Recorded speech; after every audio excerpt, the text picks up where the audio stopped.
Our first guest tonight is a best-selling author, host of the podcast Why Is This Happening, and Emmy-winning host of All In with Chris Hayes, which airs weeknights at 8 p.m. on MSNBC. Please welcome back to the show our very good friend and neighbor, Chris Hayes, everybody.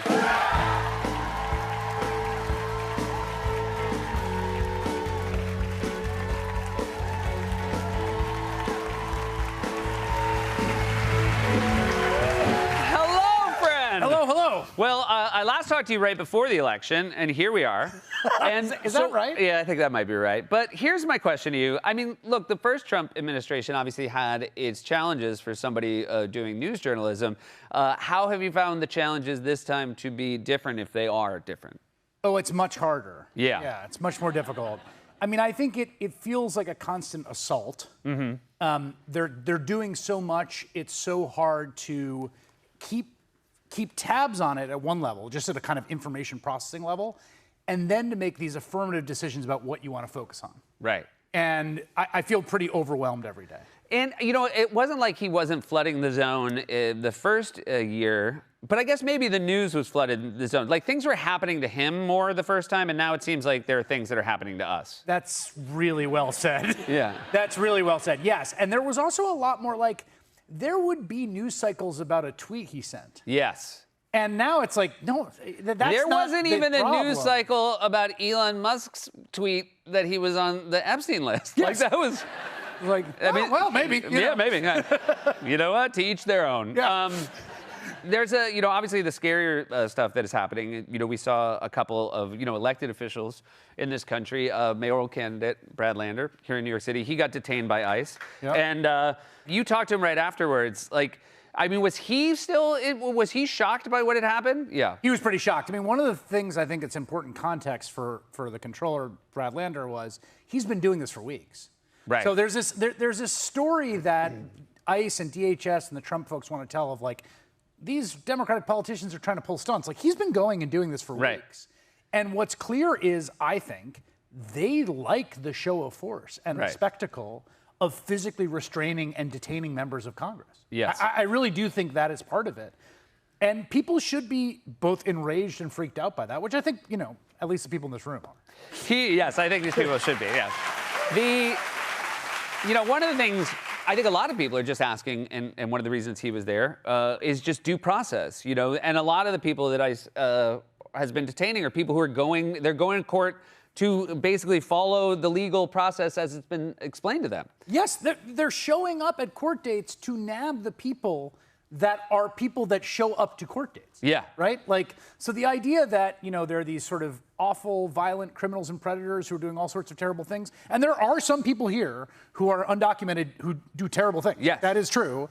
It's a very small number, and they're not like moms showing up with their kids to their court dates, right? So at this point, what they're trying to do is just grab whoever they can, grab the low-hanging fruit, grab people that are law-abiding, grab people that have businesses, grab people that have stable lives where you know where they're going to be because they've been going to the same store they manage for 15 years, right?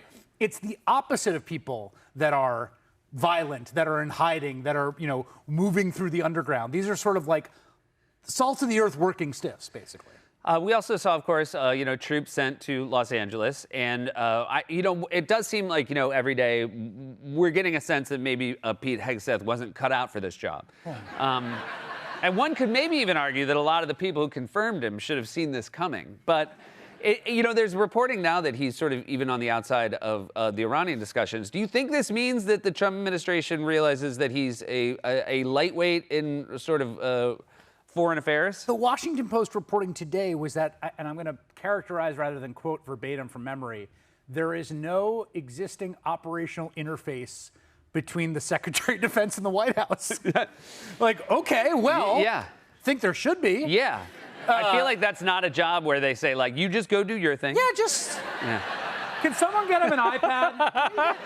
Can we get him an iPad? Load it up. Put a lot of apps on it for him. Yeah, I mean, it's wild. I mean, one of the things you have to remember about Donald Trump is no one thinks worse of people that Trump gives jobs to than Donald Trump. Right. Right? Like, yeah. It was literally a day ago that he's outside the White House calling Jay Powell, the man he appointed to arguably the most important job in the entire global economy, stupid over and over. Do you think in his heart of hearts he knows that you have to be a deeply dumb person to accept a job from him? And then he therefore like just lacks respect for you? It's like I don't want to be part of a club that would have me as a member. Yeah, exactly. We've obviously been having a lot of fun with the Tucker Ted Cruz clips, but it also it's fun. Later in it, Ted Cruz basically kind of calls him out for not supporting Donald Trump, and Tucker does go out of his way to say, like, I love Donald Trump, I campaign for Donald Trump, like, they do have a bit of a no one's a bigger fan than Donald Trump, and that I think might be maybe even more telling than the clips we've been showing, because, even though there's this perceived split between like the hawks in the Republican Party and then the America First branch of the Republican Party. But ultimately, shouldn't we just assume that whatever Donald Trump decides, they're all going to get in line? I mean, that is really the sort of open question right now, right? One thing I do think that's interesting is these are almost like, they're like theological debates that might happen in like the medieval ages in the church. Yeah. Where it's everyone's sort of, their position is like, no, I am the true like version of the church, right? And the teachings of Jesus Christ. You're the heretic. It's like everyone's arguing from the standpoint of like, I am carrying the true MAGA Donald Trump line here, as opposed to making arguments outside of that framework. Yes. Ultimately, that's why Donald Trump literally said in response to the Tucker criticism, I get to say what the line is. Right. Right? Because like inside his pickled little brain is what MAGA is, whatever happens. So it's weird because I can't tell if they're trying to influence him, if sort of Tucker and Ted Cruz. Yeah, so that's ultimately what it is. Because if you're trying to guess where he's going, it's like pinning the tail on a moving donkey. Like, it's not going to be in the same place tomorrow. But here's one thing I will say about him. This is a really key moment. It was a few years ago, he did a stage, he was doing like a tour, and he was in a audience with Bill O'Reilly. Yeah. And O'Reilly said, I got the COVID vaccine, you got it too, and the audience booed. And you could see this look on his face like, I don't like this. And he sort of said something about it, but he has extremely astute antenna to his base and what they want. Right. And what you've seen is the vaccine was inarguably the single greatest accomplishment of Donald Trump's first term. Yep. By far. Yep. And he has totally abandoned it. It's unbelievable. Yeah. And he's totally abandoned it because his own base didn't like it. And so that's a place where he's being led as opposed to leading. So there are certain things where whatever he says, they'll do, but there's other ways in which he is channeling this very set of feral impulses that he is extremely attuned to.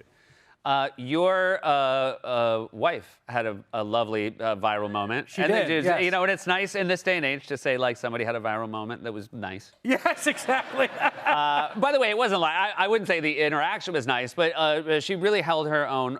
So explain, she was basically called before Congress. She was called before a Senate subcommittee of the Judiciary to talk about the issue of nationwide injunctions. These are district court judges, which are single federal judges, who are receiving some lawsuit challenging something the Trump administration is doing, and they're saying, not only can the Trump administration not do it here in my district, but they can't do it anywhere. We're going to put it on pause. Now, this is something that has happened under Joe Biden. For instance, there was a nationwide injunction barring the mifepristone. Mm-hmm. In fact, one of the lawyers on that case was Josh Hawley's wife. Okay, so there who was arguing for that nationwide injunction. Just an interesting bit of context here.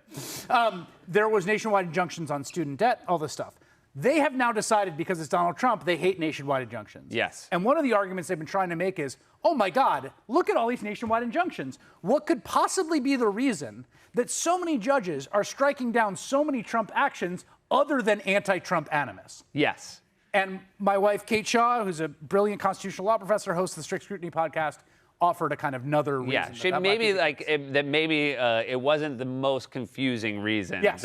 Let's take a look. Once Trump came into office for the first time, you don't think this is a little bit anomalous? You don't think that's a little bit strange? A very plausible explanation, Senator, you have to consider is that he is engaged in much more lawless activity than other presidents. The 1960s is where some scholars locate the beginning of this, but others, Mila Sahoni, who's another scholar of universal injunction, suggests 1913 is actually the first. There were others in the 20s. How can our system of law survive on those principles, Professor? I think a system in which there are no meaningful constraints on the president is a very dangerous system. She did a very nice job out there. She did a very nice job. A plausible explanation you have to consider. You have to consider he's doing more illegal. You have a book. Congratulations, New York Times bestselling, The Siren's Call. This is about our attention and how our phones are one of the many things that is sucking our attention up, and how it has basically become an asset for people. Yeah, I mean, I argue that attention is the most important resource of the 21st century, and the most valuable, that it's scarce, that it's zero-sum, and that the people that can essentially take it away from us, often against our will, end up with trillions of dollars in their pockets and, command of the public discourse and even running the country. And I think understanding attention as a resource and understanding it as something that we control, but also is something that can be extracted from us and that we have to sort of reassert our dominion over is really key to navigating our world right now. It sounds like a really fun beach read. What's going to happen is you bring it to the beach and then you just scroll Instagram the whole time. And then you read the review and you tell people you read it. There you go. Thanks for being here. It's always such a pleasure to see you. Thank you, buddy. Chris Hayes, everyone. The Siren's Call is on sale now wherever you buy your books. And All In with Chris Hayes airs weeknights at 8 p.m. on MSNBC. We'll be right back with Mike Birbiglia.